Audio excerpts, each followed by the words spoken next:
An early morning scare for one Nashville mother who thought her car was stolen with her young child inside. News Channel 5's Dan Kennedy is in the 5 Alert Center. Dan, turns out the baby's okay. Hey, Vicki, it turns out the baby was never in the car to begin with. The young child was actually at the babysitter's house, but amid all the confusion of having her car stolen, the mom apparently forgot that at the time. It all started about 8:30 this morning when police first got the call of a stolen BMW from Paragon Mills with a child inside.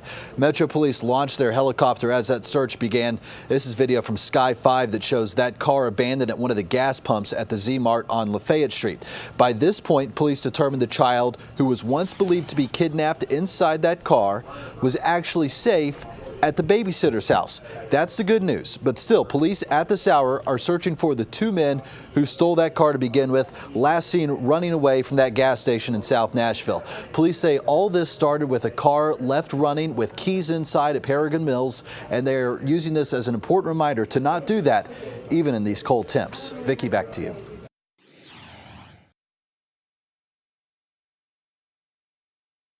Officers are worried that 17-year-old Taylor Binker may be a danger to herself. She was last seen on December 4th and may be with someone named Emily Hawthorne. If you've seen Taylor or know where she could be, call Clarksville Police. Everyone is still talking about this story after a devastated East Tennessee middle schooler went viral. The boy is speaking out after an emotional Facebook video where he's distraught over being bullied. Now his mother is addressing backlash on social media over her posts with Confederate flags. Mark Strassman is in Maynardville with more. I've had enough of it. They had said that someone was going to beat me up in lunch, so I texted my mom. And I said, what do I do here? Whose idea was it to make the video? That was my idea. People that are different don't need to be criticized about it. Keaton Jones says he has been targeted by 5 fellow middle schoolers. You never complained to a teacher. You never complained to a principal. No. Because? I was afraid that they would for sure attack. He became more and more agitated and didn't want to go back to school. Kim Jones, the 11-year-old's mother, was behind the camera and posted the video to her Facebook. What do you think of the world's reaction? I knew that it could be great and I knew that it could be awful.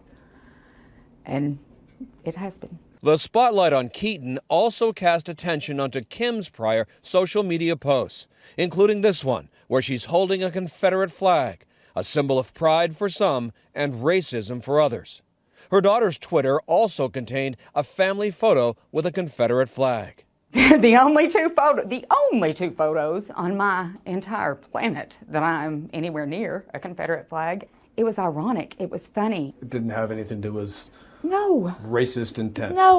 No, absolutely not. I've said I spent most of my life being bullied and judged because I wasn't racist. Thanks to the video, Keaton Jones went from a bullied middle schooler to a boy with friends around the world.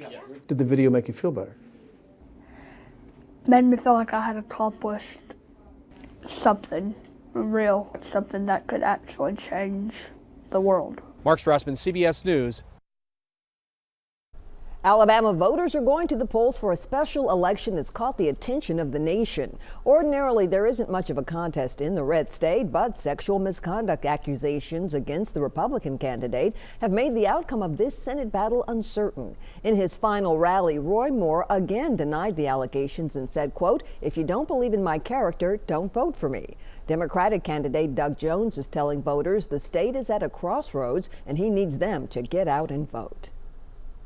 If the White House was hoping to kill the headlines about sexual misconduct, this morning proved the opposite. President Trump fired up his Twitter account this morning, accusing Democrats of focusing on fake news about women he's never met. And he called a New York senator a lightweight and flunky after she called on the president to resign. 3 women held a news conference to describe their groping and harassment encounters with Mr. Trump and called for a congressional investigation.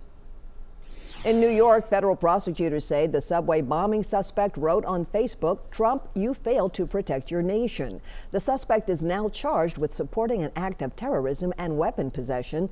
Federal charges are expected later.